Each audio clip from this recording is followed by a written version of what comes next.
Hi everyone, I'm Joshua Harwood and I'm a child clinical psychologist working with the Centre for Parent and Child Support, and I lead a research team based at King's College London focusing on child and adolescent mental health, in particular how parents can best support their child's development. I want to talk to you today about a topic that I find very important in my work, and it's called parental reflective functioning. So parental reflective functioning is the ability to reflect on and understand your child, what they might be feeling and wanting on the inside. It's the ability to put yourself in your child's shoes and imagine what life is like for them. So in other words, it's like being able to see the world through your child's eyes. And it's not always easy. Sometimes we can see they are being naughty. Perhaps they're trashing their room, screaming a lot, demanding constant attention from you. But you can't figure out why they're doing it. And it's the why which is important with parental reflective functioning. And there are three main bits to this.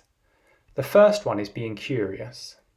All parents can do is be curious and try and explore with a child what is going on. Some parents might say things like, my child is too confusing, I can never figure out what is going on for them. Or they may say something like, I don't believe there's any point in trying to guess what my child is feeling. Whereas others say things like, I try to understand the reasons why my child misbehaves, and I try to see the situations through my child's eyes. We often talk about exploring the needs behind your child's behaviour, and that is what this is really talking about, just trying to be as curious as possible. The second strand is called certainty. So humans are generally good at working out what other humans are feeling. We sometimes call this empathy or emotional intelligence. And parents often have a good intuition with their kids, but we can never know for sure, as children are complicated, with lots of different feelings, wishes and goals. We can try and put ourselves in our children's shoes, but really we have to accept that we can't be certain what someone else is thinking, and sometimes we have to ask them or suggest things and give them space to say, yes, that is how I'm feeling, or no, actually I'm feeling something else. Now the third strand is understanding your child as needs and feelings that are separate from their behaviour.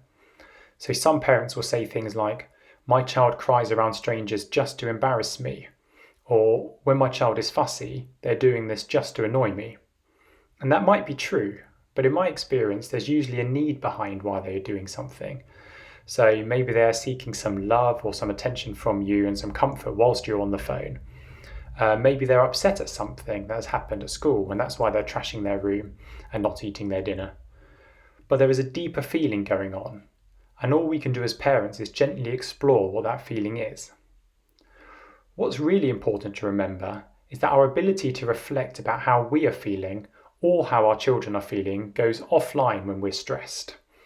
We might not even notice it, but when we're stressed, we're much more likely to find our children's behaviour annoying without understanding what is going on for them.